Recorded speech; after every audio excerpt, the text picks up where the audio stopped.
you here today, if you know? Na ako diri tungod sa akong sabuena.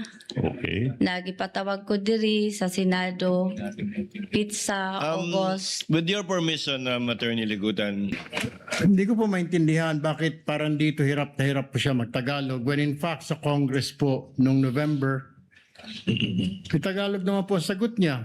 Ang tanong po sa kanya ni Congressman Luistro, payment of incentive, 11 po. Would you know whether this amount would total 120 exactly? Yes, ma'am. Gitotal ko po yan, ma'am. 120 million po.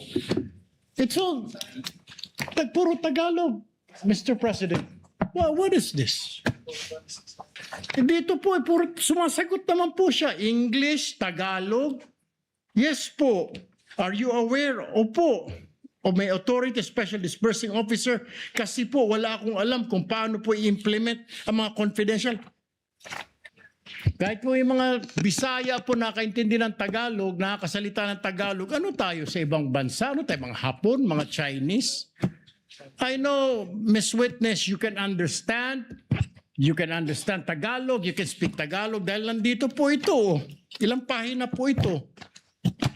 Tagalog po yung sagot po ninyo. English po, sumasagot kayo. Tinatanong kayo ng English, sumasagot po kayo. Bakit ngayon parang hirap na hirap? Kailangan i-translate sa Tagalog, sa Bisaya, sagot, Tagalog, Bisaya, Tagalog, Bisaya. E abutin mo tayo ng isang taon dito, Mr. President. Ito po yun. Sumagot naman po siya. Alam nga ba naman, lulukuhin tayo ng nagtatranscribe po nito. Sagot po yan. Kasi po, nagbabase lang po ako sa ibinigay ni Sir La Chica ng mga ibinalik niya sa akin.